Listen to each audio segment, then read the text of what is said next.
Good afternoon, everyone. Today, we are honored to interact with our alumni, Mr. Venkat Mani, who has over 15 years of rich experience in the ceramic industry across India, Malaysia, and West Asia. He has worked in reputed companies like Hindware, Saudi Ceramics, Koala, Neisa India, Roka Malaysia, and is currently serving as a technical support manager in IMERYS.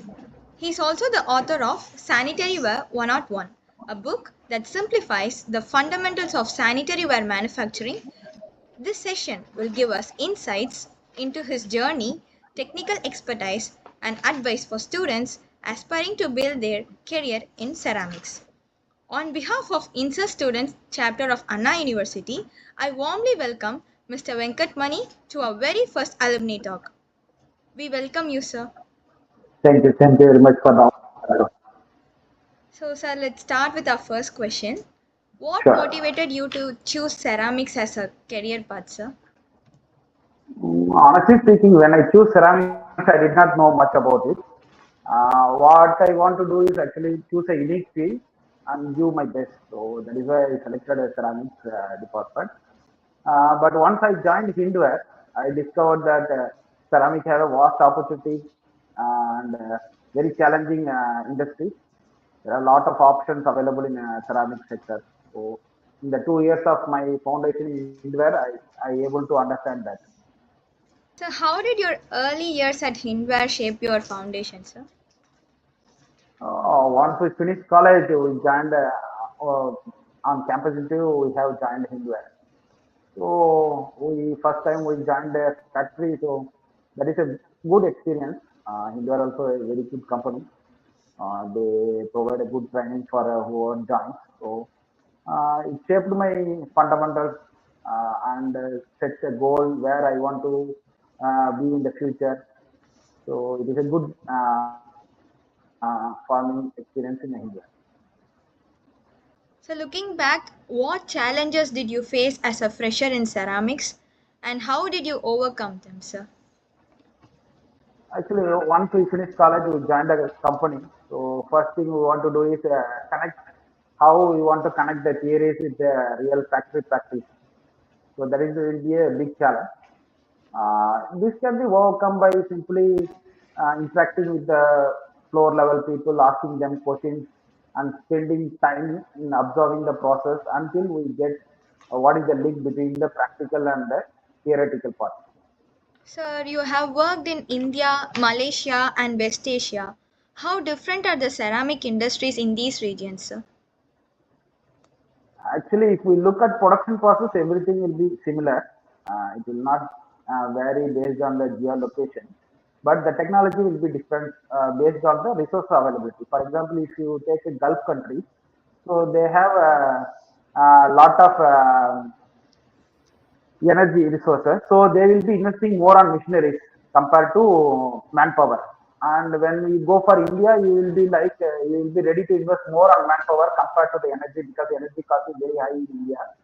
So if you take about the Malaysia, so it will be like a balance support between the energy and the machineries and the manpower. So basically, the uh, region is based on the resources available. The technology will be different. Technology difference will be there based on the resource availability. So then how can we survive in those areas? Should we need to improve our skills, sir? Actually, what I am saying is the process will be the same. Production process will be the same.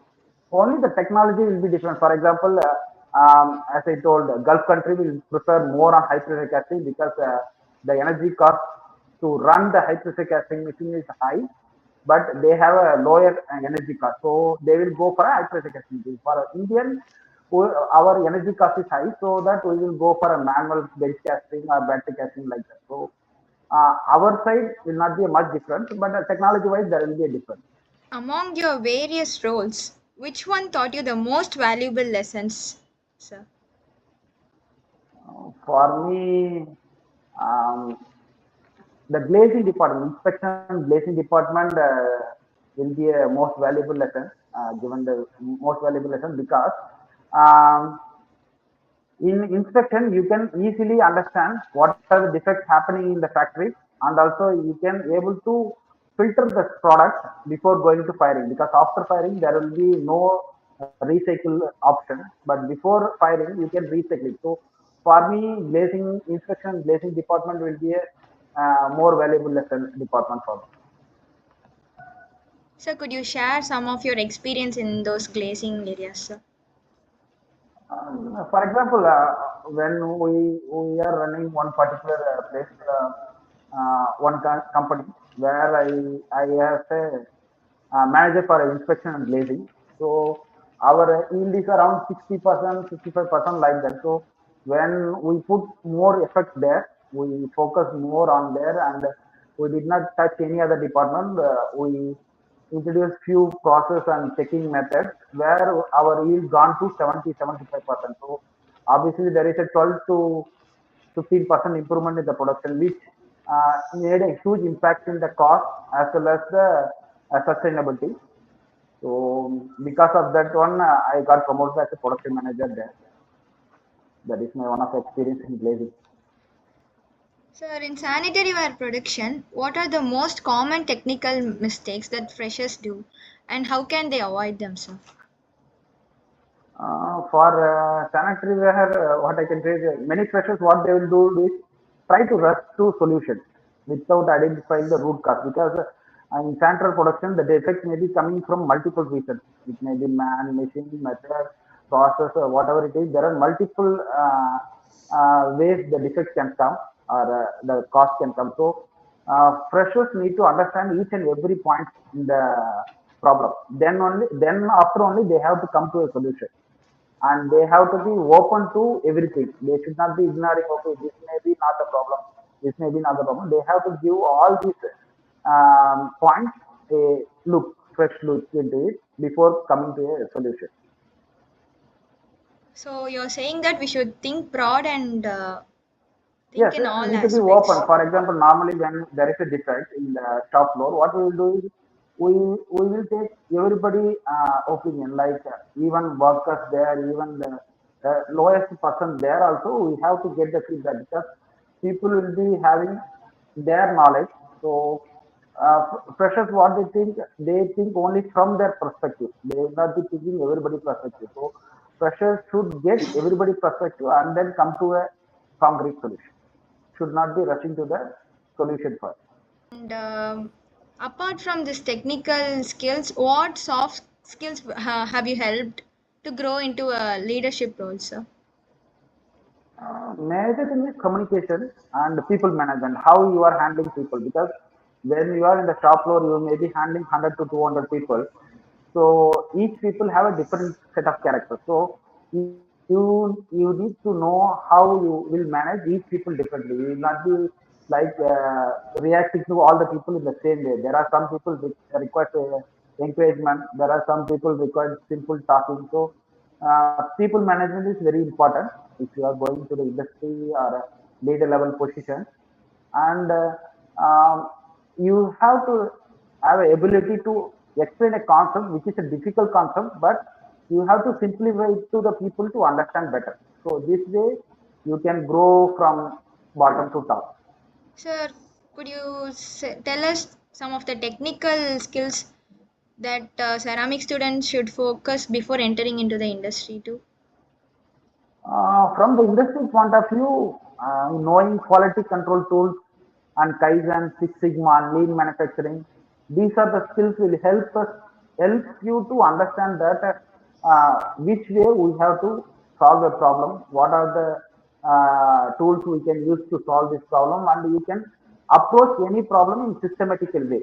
So for me, students who want to go for industry should know this analytical quality control tools, Six Sigma, Kaizen, and lean manufacturing. Any one of these is good for growth in an industry.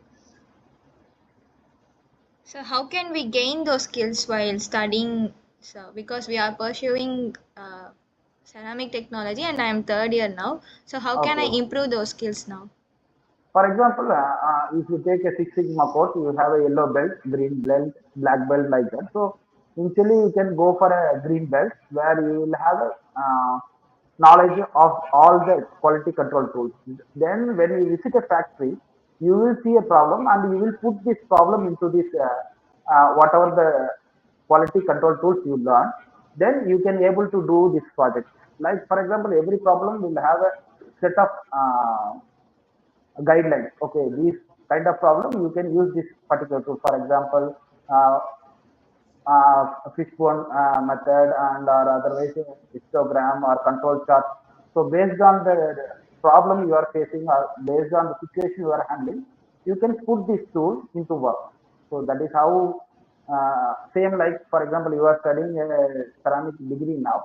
Then you go for industry, you will relate to it and you will solve the technical problem there. So same you learn a program Six Sigma, and then when you go for a factory, so you will put the problem into it and you will find a solution.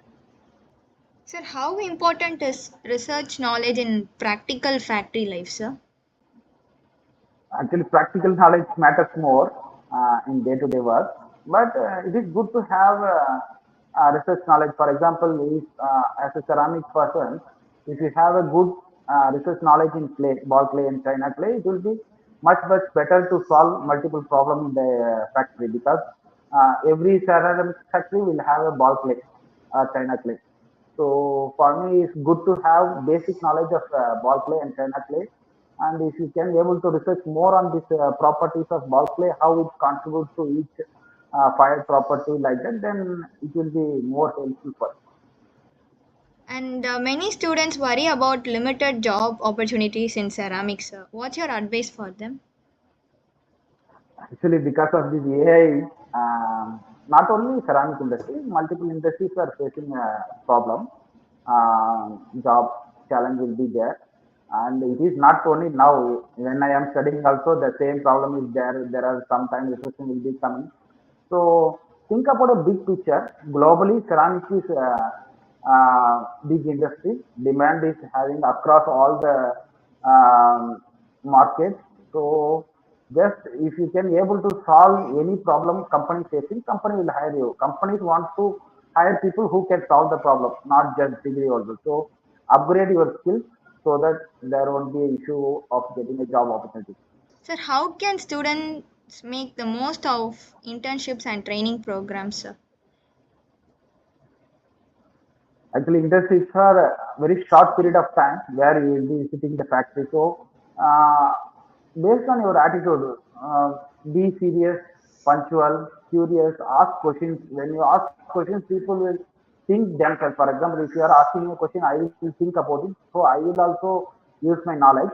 So, and also I will understand, okay, you want to learn. So, demonstrate a commitment there. So, you go on time, be on punctual, curious, and that is the only thing set you apart because in the short time you will not be going to be a problem solver there much. So whatever the assignment given to you, do it on a good commitment. That is enough. And what are the some other career paths in ceramics beyond sanitary ware that students should explore? Refractories actually refractory are consumable for multiple industry like steel, glass industry like that. So refractory having a good career path as well as advanced ceramics also nowadays people want to use reusable materials. So advanced ceramics also coming into the play. And mass consumptions like glass industry, cement industry, these four industries are will be good for students to explore. Okay, sir.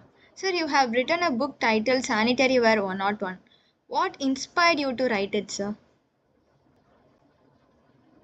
When I worked in Malaysia, we used to import Chinese sanitary products. So when we looked at the Chinese products, their technology is far ahead of India for many reasons. Like they have a very less weight to produce product, they use a less energy like that. So what I thought is, if we can share our 15 years of experience in one book, so young professional who come into the industry requires 1 or 2 to 1 year or 2 years to get all this experience, and then they can improve this industry. That is the reason I written this book. Sir, could you share your experience during your college days while pursuing your undergraduate studies? College days were good only. It's an enjoyable time. Uh, Whatever it is there, everything gone good. It is not only for me. I think everybody will be enjoying college days, especially when you are studying like Ananasi, big name will be there. So that adds our pride also. It is not about just college. We have our pride as well as we have qualified professionals. So it is a good experience for me. You have worked across many companies, sir. So, among these, which one did you gain the most knowledge? Instead of company name, I want to say boss because normally company will have a culture, but boss will bring the knowledge. So if you have a good boss, so you will be learning a lot from him. And for example, if you have a good boss, you will be learning good lot of good things from him. If you have a bad boss, you will be learning what not to do in factories or what not to do in the job. So always learn from your boss than company. So for me is a boss. Sir, on LinkedIn, you are running a series called 100 Days of Sanitary Ware Production. What inspired you to start this initiative, and how do you think such platforms can help students and young professionals learn beyond the classroom? Okay. Actually, this 100 days sanitary ware production is like inspired from a social media trend only. It is 100 days challenge. For example, 100 days of coding, 100 days of walking, 100 days of trading. So what it means is we are committed to something to share our knowledge, or we are committed to share to do something in a committed way, so that it will enhance our knowledge as well as help others. Okay, so that is where I started 100 days of transfer production, sharing, knowledge sharing. So it helped me actually to connect more industry peers as well as building a personal branding. So that is the way it started. And for students, they can participate like asking questions in this like LinkedIn, wherever there are people, multiple people are posting multiple things. So they can try to read these and understand. If they have a question, they have to ask it and engage with this particular industry topic, so that they will also be visible. They will show their curiosity, and this LinkedIn platform will help for them. So, finally, where do you see the ceramic industry heading in the next 10 years, especially in terms of sustainability and digitalization? And what message would you give to students pursuing ceramics today? As you said, the industry is strongly moving towards sustainability and digitalization. Automation is coming more than we expected, and recycling, whatever the fired rejection previously for going to landfill, now we want to recycle it into the process, and more on eco-friendly process, reduce the energy consumption of fuel. So this is where our future is going. And for students, be stay curious, keep learning, try to challenge others, so that you can build up something. You can be in the first level. To learn more, you have to challenge more. And finally, be kind, because it will take you further than you expect. So always be kind. Yes, sir, we'll do that for sure, sir. And we have come to the end of this interview, sir. Thank you so much for your time and sharing your valuable experience with us. Thank you so much Thank for you. coming, sir. And your Thank journey you. across different countries and companies has not only given us an in-depth understanding of ceramic industry, but also inspired us to think beyond classrooms and textbooks. The insights you Thank you. shared, from technical skills to soft skills, from industry challenges to future opportunities, will surely guide us as we prepare for our own careers. It is truly motivating to hear how perseverance and adaptability and continuous learning have played a key role in your success. On behalf of INSA student chapter of Anna University, we extend our heartfelt gratitude to you for being a part of our very first alumni talk. We are certain that your words will stay with us and encourage us to dream bigger and work harder in this exciting field of ceramics. Thank you once again, sir. We look forward to interacting with you in the future as well, sir. Thank you. Thank you for the opportunity as well. Thank you, Manisha ma'am and Jane ma'am for the opportunity.